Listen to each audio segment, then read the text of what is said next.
Friends, how you all? This is Anitha. ఈరోజు Delhi CBI court, Rouse Avenue court అంటారు. ఆ court ఇచ్చిన జడ్జిమెంట్ చూస్తే ఆమ్ ఆద్మీ పార్టీ తన చీపిరి గుర్తుంది కదా, ఆ చీపిరితో ఎలా క్లీన్ చేసిందో, క్లీన్ చేసుకుందో వాళ్ళని కాదు, వాళ్ళ మీద ఎవరైతే బురద చల్లారో వాళ్ళని క్లీన్ చేసిందంటే వాళ్ళని ఊడ్ చేసింది అనమాట ఆ తీర్పుతో. అంత క్లీన్ రూలింగ్ అంటే మంచి పరిపాలన అందిస్తూ ఢిల్లీలో, పంజాబ్లో కూడా బాగా వేసి ఇంకా గుజరాత్ వైపు కూడా దూసుకెళ్తుంటే ఎలా పక్కకి తప్పించాలో అర్థం కాని కొంతమంది రాజకీయ పెద్దలు ఇలా అంటే అవినీతి మరకని ఆ పార్టీకి అంటించారు. 20,000 కోట్ల ఢిల్లీ మద్యం స్కామ్ జరిగిందని, ఆ పాలసీని చేంజ్ చేయడం ద్వారా బాగా లబ్ధి పొందారని కోర్టులో వేశారు. దానికి అనుగుణంగా ఒక పదవిలో ఉన్న ఒక భారతదేశ చరిత్రలో ఒక ముఖ్యమంత్రిని అరెస్ట్ చేశారు, అలాగే ఉప ముఖ్యమంత్రిని అరెస్ట్ చేశారు. తెలంగాణకు వస్తే కవిత గారిని అరెస్ట్ చేశారు. ఇవన్నీ రాజకీయ ఎత్తుగడలో భాగంగా జరిగినవే అని అందరికీ తెలిసిన విషయాలే. అదే విషయాన్ని ఈరోజు కోర్టు తీర్పు ద్వారా మరోసారి నిరూపితమైంది. సో అందరికీ కూడా 23 మెంబర్స్కి క్లీన్ చిట్ ఇచ్చింది సిబిఐ కోర్టు. బట్ హైకోర్టుకి వెళ్తుంది సిబిఐ. అయితే ఈ మద్యం కుంభకోణం విషయానికి వస్తే జస్ట్ పాలసీని చేంజ్ చేశారు వాళ్ళు. పాలసీని చేంజ్ చేయటం అనేది అది ప్రభుత్వ విధి విధానంలో భాగం, వాళ్ళకి ఆ రైట్ ఉంటుంది, అది తప్పేం కాదు. అందరూ మద్యం అమ్మకాల ద్వారా మాత్రమే, అంటే ఎక్సైజ్ ద్వారా మాత్రమే ఆయా ప్రభుత్వాలు వాళ్ళ ఆదాయాన్ని సమకూర్చుకుంటున్నాయి. ఇంకా అధిక ఆదాయాన్ని ఎలా పొందాలి అనే విధంగా వాళ్ళు ఆలోచన చేయవచ్చు అని ఈరోజు రౌస్ అవెన్యూ కోర్టు అనేది తన జడ్జిమెంట్లో వ్యాఖ్యానించిందనమాట. సిబిఐ ఛార్జ్ షీట్లో వాళ్ళు ప్రవేశపెట్టిన ఆ ప్రైమరీ ఎవిడెన్స్ ఏవైతే ఉంటాయో అవన్నీ కూడా ఒక కిరాణా షాపులో బిల్స్ మాదిరిగా ఉన్నాయని కోర్టు వ్యాఖ్యానించింది. అంటే వాళ్ళ సీరియస్నెస్ ఎంత ఉందో చూడండి. అక్కడ జస్ట్ వాళ్ళని ఎలక్షన్స్కి ముందు జైల్లో పెట్టాలి, వీళ్ళు రాజకీయ ప్రయోజనం పొందాలి అనే దాని మీదే వాళ్ళు ఆ రోజు ఆ ఛార్జ్ షీట్ దాఖలు చేశారు. అది ఇప్పుడు తేట తెల్లమైందనమాట. నిజంగా కుంభకోణం జరిగి ఉంటే ప్రజలే బుద్ధి చెప్తారు, ఓకే. కానీ కుంభకోణం ఉందని వాళ్ళు అరెస్ట్ చేసి జైల్లో పెట్టడం ద్వారా ప్రజలను కూడా తప్పుదోవ పట్టించింది. 2 పర్యాయాలు ఢిల్లీ ముఖ్యమంత్రిగా చేసి 3వ పర్యాయానికి రెడీ అవుతున్న తరుణంలో అండ్ ఆల్సో ప్రైమ్ మినిస్టర్ రేస్లో కూడా ఉన్నటువంటి కేజ్రీవాల్ గారిని ఇంక ఎలా తప్పించాలో అర్థం కాక దక్షిణాదికి కూడా అతని ఇమేజ్ ఆగిపోతుందనే ఉద్దేశంతో, జైల్లో పెట్టాలనే ఉద్దేశంతో ఈ కుంభకోణాన్ని తెరపైకి తెచ్చింది. ఆ ఢిల్లీ ప్రభుత్వం కూడా అతి తెలివి కాదు, మంచి తెలివితేటలతోనే లెఫ్టినెంట్ గవర్నర్ అనుమతితోనే ఆ పాలసీని ఇంప్లిమెంట్ చేసింది. లెఫ్టినెంట్ గవర్నర్ ఎవరుంటారు? బీజేపీ వాళ్ళే ఉంటారు. కానీ ఈ ఛార్జ్ షీట్కి ముందు, కేసు పెట్టడానికి ముందు లెఫ్టినెంట్ గవర్నర్ని ట్రాన్స్ఫర్ చేసిందన్నమాట తెలివిగా. తర్వాత కేసు ఫైల్ చేశారు. సో ఢిల్లీ లెఫ్టినెంట్ గవర్నర్ ఆమోదం అవసరం ఉండదు ఈ పాలసీ విషయంలో, కానీ వీళ్ళు తెలివిగా అతని అనుమతి కోసం కూడా పంపారు, గవర్నర్ అనుమతి కోసం ఆయన ఆమోదించారు. సో ఆయన కూడా ఎక్కడ కేసులు ఇరుక్కుంటారు అని ముందుగానే ట్రాన్స్ఫర్ చేసి తర్వాత వేరే వాళ్ళని అపాయింట్ చేసి అప్పుడు కేసు ఫైల్ చేశారు. సెంట్రల్లో ఉన్న ఎన్డీఏ గవర్నమెంట్ ప్రోద్బలంతో సిబిఐ వారు కంప్లైంట్ ఇచ్చింది బీజేపీ ఎంపీ అండ్ ఎమ్మెల్యే అనమాట.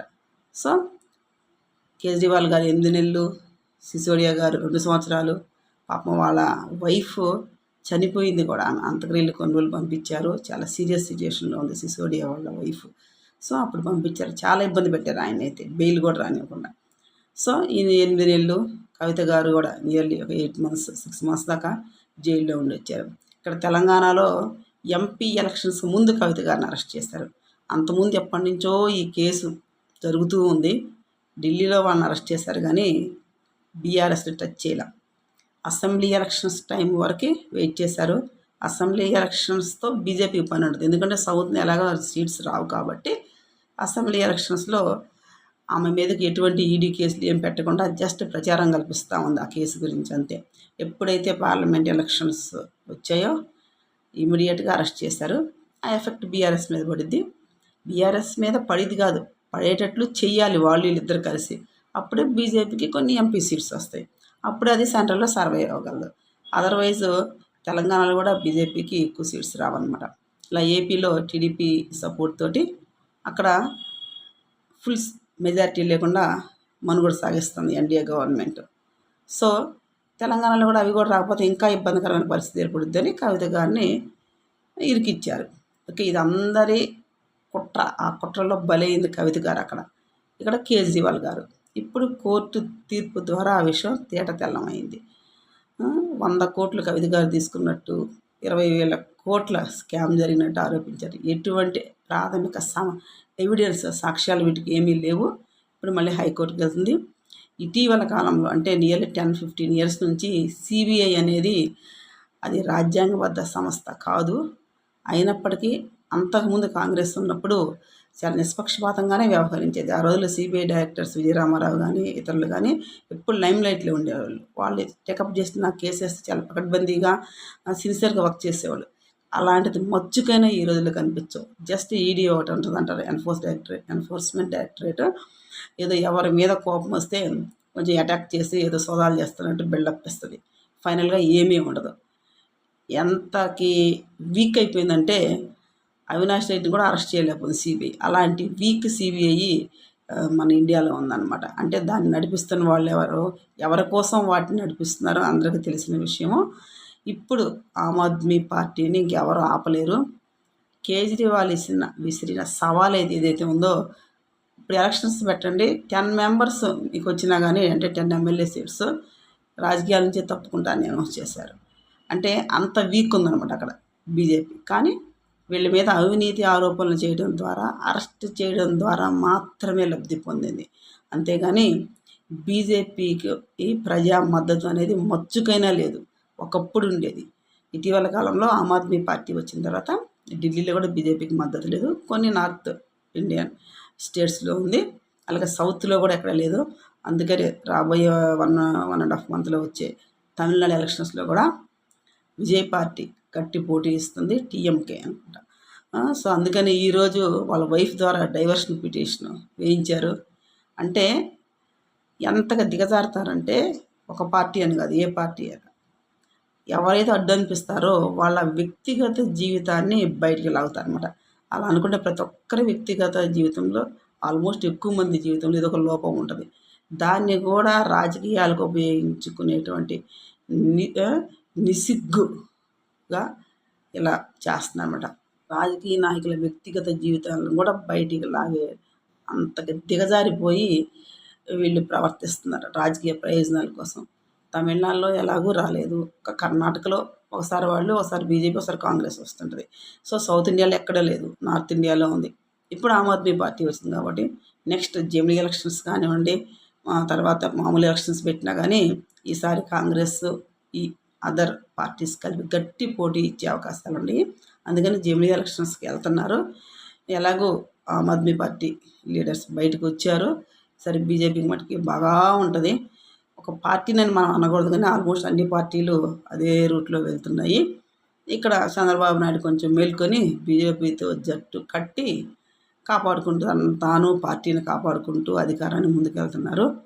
అలాగే ఎంత స్ట్రాంగ్గా ఈ అవినీతి మీద ఉన్నప్పుడు మన మాజీ సీఎం గారు జగన్మోహన్ రెడ్డి గారు మరి అన్ని సంవత్సరాల నుంచి బెయిల్ మీద ఉన్నారుగా, ఎప్పుడు ఏమి టచ్ చేయరే, అలా ఆఫర్లు అలా పెట్టుకుంటారు. ఇక్కడ ఏమన్నా చంద్రబాబు నాయుడు తోక జాడిస్తే వాళ్ళ లైమ్ లైట్లో తెస్తారనమాట.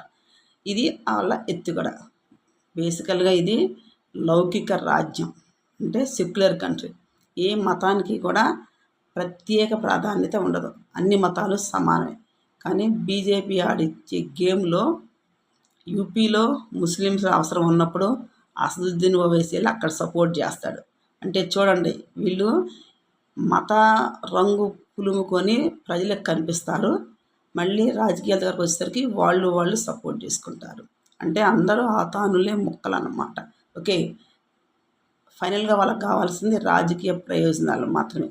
పిచ్చి జనాలు వీళ్ళు ఏదో హిందుత్వాన్ని సమర్థిస్తున్నారు, వాళ్ళేమో ముస్లిమిజాన్ని సమర్థిస్తున్నారు అనుకుంటారు. వాళ్ళు ఎవరికి సమర్థించడం, వాళ్ళ రాజకీయ భవిష్యత్తు కోసము వీళ్ళ మధ్య స్విచ్ పెడుతుంటారు. ఇది ఎప్పుడైతే తెలుసుకొని ఇలా జ్ఞానోదయం అయిందో, శ్రీవెల్లి సీతారామ శాస్త్రి గారు అంటారు, సిగ్గులేని జనాన్ని నిగ్గదీసి అడగండి. నిజంగానే వీళ్ళకి ఆ ఆలోచన స్థాయి అంత జ్ఞానం ఉంటే ఇలాంటి వాళ్ళని ఎన్నుకోరు. ప్రజల మీద నిజంగా వీళ్ళకి ప్రేమ ఉండి ప్రజా సంక్షేమం కోరుకున్న వాళ్ళైతే విచ్చలవిడిగా మద్యాన్ని అలా అమ్మరు. అక్కడేమో మార్నింగ్ లేచిన కాంచి బాటిల్ పోస్తారు తాగండి. ఇక్కడేమో ఇదిగో మేము ఫ్రీగా ఇస్తున్నాము, మా జేబులో డబ్బులు పెట్టి మీకు ఉచిత సంక్షేమ పథకాలు అంటారు. ఎవడమ్మన్నాడు? ఫ్రీ బస్సులు, ఫ్రీ సిలిండర్లు, ఆ డబ్బులు ఏదో మిగిల్చుకొని మద్యపాన నిషేధం చేయొచ్చుగా. అలా చేయరు. అలా చేస్తే జనాలకి తెలివి వస్తుంది. కాకపోతే కాస్త తెలివి వచ్చి ఎవడు మంచివాడు ఎవడు చెడ్డవాడు అనే విచక్షణ వస్తుంది. ఆ విచక్షణతో మంచి వాళ్ళని ఎన్నుకుంటారు. అదే కదా వాళ్ళ భయం. వాళ్ళకి ఆ విచక్షణ లేకుండా చేయాలంటే వీళ్ళు పోస్తూ ఉండాలి. మార్నింగ్ లేచి అది బ్రష్ దాంతోనే, ఫుడ్ తినేటప్పుడు వాటర్ కూడా అదే, ఇంకా అలా వెళ్ళాలి. హెల్త్ పాడు చేసుకోవాలి, ఆర్థికంగా చితికిపోవాలి.